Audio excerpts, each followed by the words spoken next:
Buenas tardes, gracias Maggie. Difícil después de Bernardo Toro. Gracias por el favor. Ok, yo estaba antes de ayer en mi auto, por el segundo anillo, con mi hijo de 2 años en el asiento de atrás, con su cinturón. Nos toca un semáforo de estos bien largos del segundo anillo.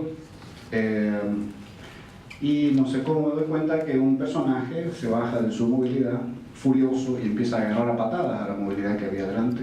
Se acerca a la ventanilla del conductor de la camioneta de delante y le empieza a pegar por dentro de la ventanilla y le empieza a partir la cara. Fue un minuto larguísimo. El personaje como si tuviera todo sincronizado, cuando se terminaba el tiempo del semáforo volvió a su auto y todos avanzamos y seguimos cada quien hacia nuestro destino. Esos fueron los hechos. Ahora les cuento lo que me pasó a mí en ese minuto. Cuando me di cuenta de lo que estaba sucediendo, después del shock inicial de ver este arranque de violencia al lado tuyo, mi primera reacción, mi primer impulso fue, bueno, hacer algo, intervenir para que dejen de vapulear a este conductor. De inmediato me acordé de mi hijo atrás. Dije, a ver, lo primero fue ver si se estaba dando cuenta él de lo que estaba ocurriendo. Y para mi alivio, él estaba distraído en otras cosas, no estaba viendo la agresión. Entonces moví un poco mi cuerpo para bloquearle su línea visual para que no lo viese. Y después me puse a pensar en los escenarios. Yo me bajo del auto a intervenir y mi hijo entra en pánico porque lo estoy dejando solito en media avenida. Lo dejo solito en el auto. Imaginé también que yo intervengo para detener a este troglodita y el troglodita no encuentra mejor cosa que curtirme a patadas delante de mi hijo. Entonces, la sola idea de someter a mi hijo a ese nivel de violencia, encima contra su padre y traumarlo de por vida, me bloqueó, me paralizó y lo que me tocó hacer, porque no encontré nada más, es quedarme sentado, viendo esta agresión y mirando por el retrovisor para confirmar que mi hijo no se diese cuenta, es decir, protegerlo de la realidad, entre comillas. Ninguno de los otros 15 conductores hizo algo. Alguno gritó por ahí, ¡abusivo! Y nada más. Nadie se bajó, nadie intervino.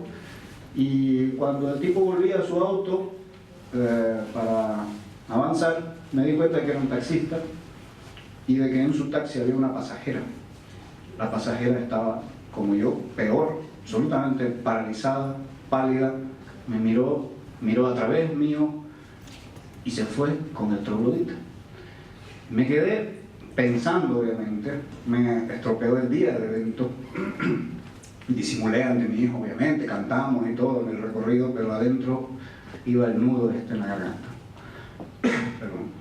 Y me quedé pensando qué era lo que hubiera tenido que hacer, qué hubiésemos tenido que hacer los 15 que vimos esto.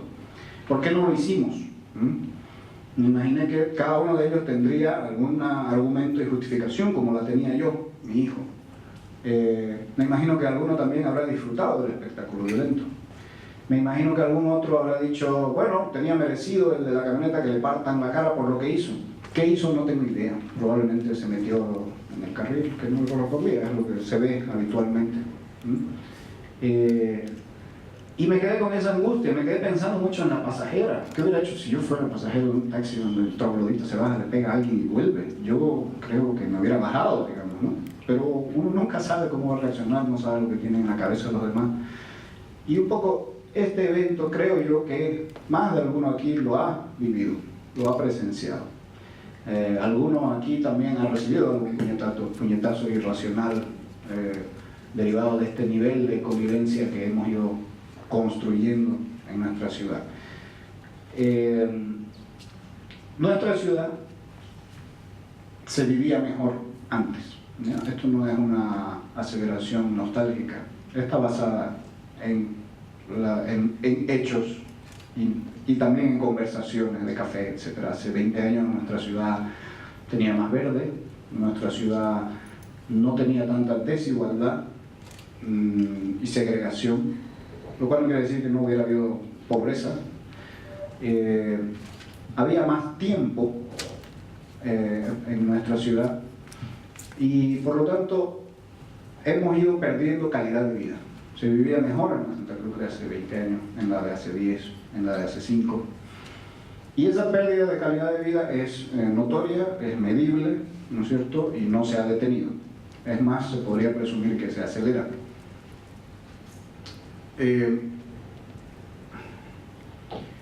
¿Qué es lo que hacemos al respecto? Y otra pregunta, ¿es esta una consecuencia del costo del progreso? Que es una frase que se escucha mucho, ¿no es cierto? No, esto lo demuestran otras ciudades en el mundo. El progreso no viene aparejado de pérdida de calidad de vida. Debería ser lo contrario. Si uno trata de entender esta cosa y dice, ¿cuál es la definición del progreso? Y busca en Wikipedia. Y te hablan de que es un concepto que está relacionado con la mejora de la condición humana, ¿no? Y cuando nosotros hablamos de calidad de vida, hablamos de la posibilidad de satisfacer necesidades humanas. Estamos hablando de cosas análogas. Entonces, ¿cómo es posible que el progreso no nos dé calidad de vida, sino que nos las quite? ¿Es eso realmente progreso? Habría que tener esa discusión antes de asumir que este es un costo del progreso. ¿Estamos realmente progresando o no? ¿Qué es lo que sucedió?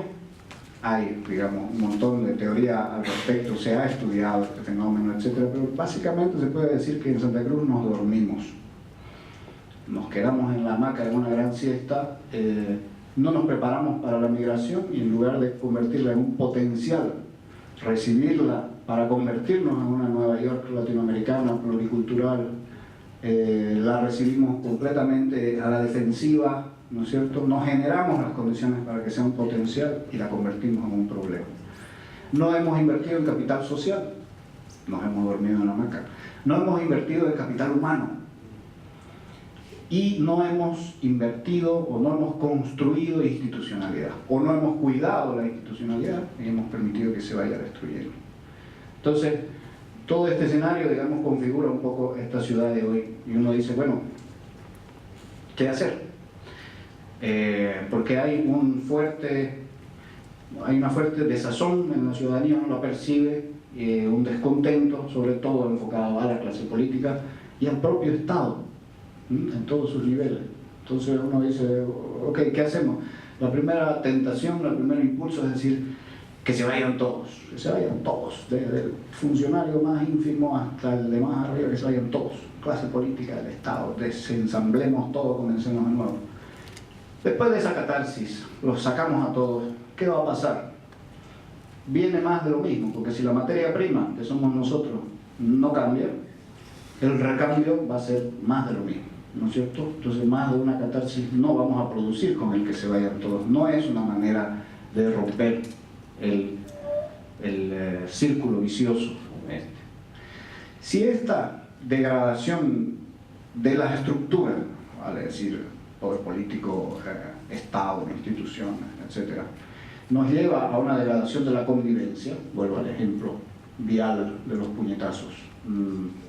Si la falta de árbitro y de normas que todos cumplamos nos va a llevar a agarrarnos a puñetes, si esta degradación en lo estructural nos lleva a una degradación de la convivencia, yo me pregunto, ¿se puede hacer el recorrido inverso?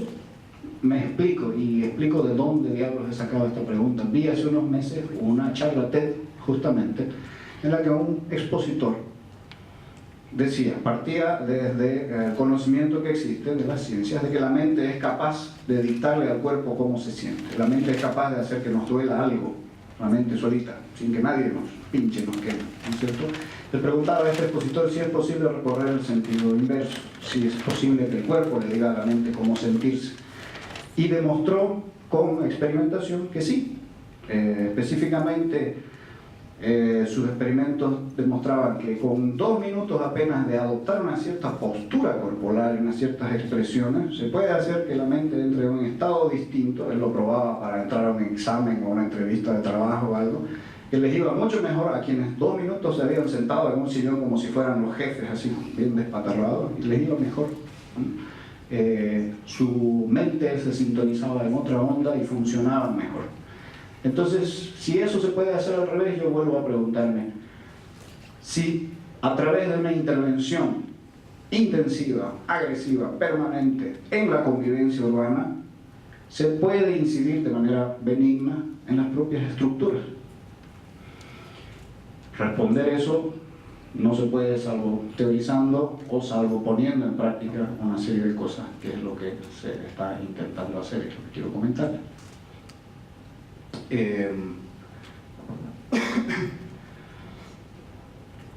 No, estoy bien, gracias. ¿Cómo se hace entonces para intervenir en la convivencia urbana para afectar positivamente a las estructuras? ¿Cómo se hace el recorrido inverso? Para eso sirve un ejercicio de, por ejemplo, pensar en el ámbito de las políticas públicas.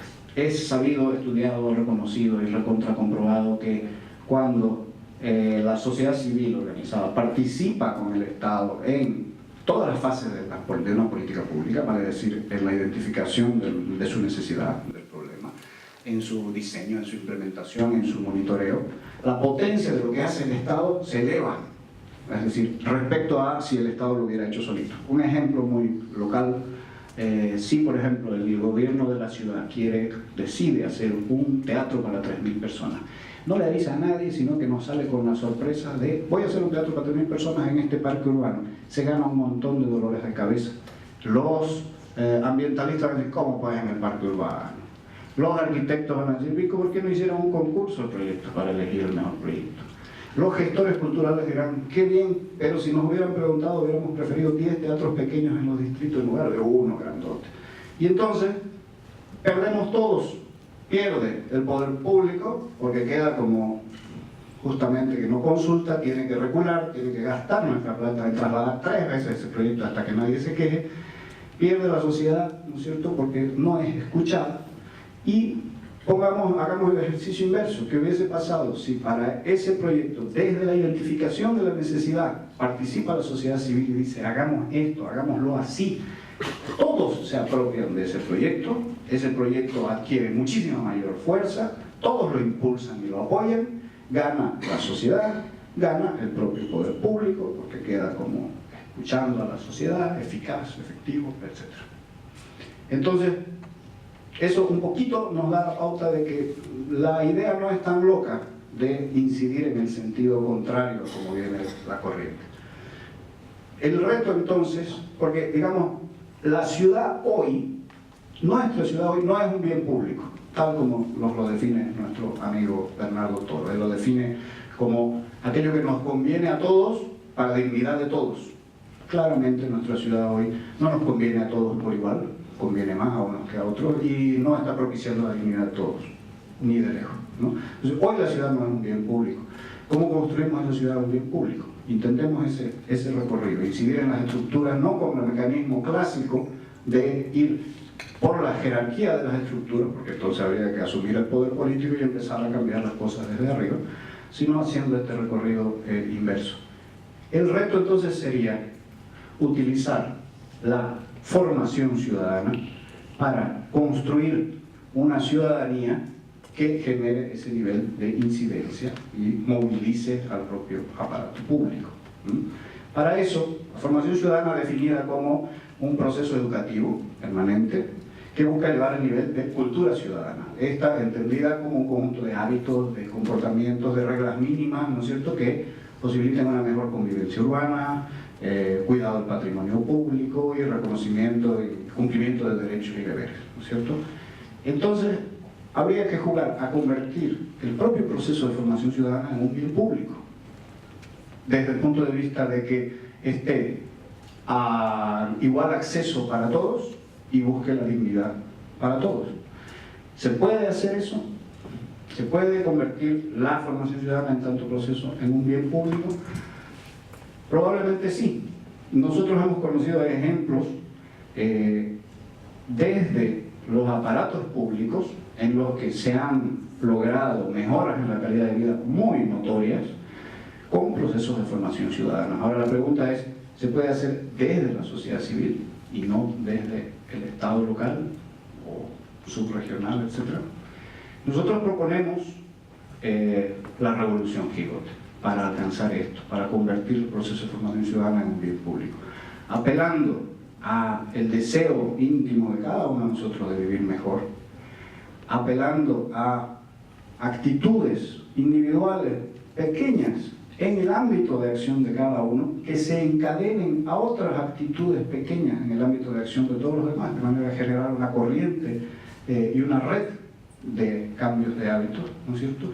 Y apelando a la empresa privada, y apelando a la sociedad civil organizada, a los profesionales, a los voluntarios, y apelando también a una herramienta práctica, digamos, un compilado de normas y de derechos y responsabilidades ciudadanas que creo que se les ha distribuido o se les va a distribuir por ahí. Entonces, para nosotros la construcción de esto es posible, es medible, y nuestro esfuerzo lo vamos a poner para que a lo largo de los años, la próxima vez que ocurra a lo largo de los años un evento como ese en un semáforo, los 15 que lo presenciemos sepamos qué hacer y lo hagamos de manera oportuna. Y más aún, vamos a trabajar para que ese evento no se produzca en los años venideros. ¿Por qué? Porque si respetamos normas de convivencia vial no va a ser necesario, y porque el nivel de estrés de ese taxista no va a ser tan elevado en una ciudad con mayor cultura ciudadana.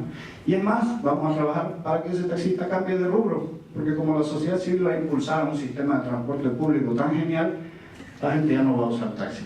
Y así se puede seguir soñando y soñando y soñando.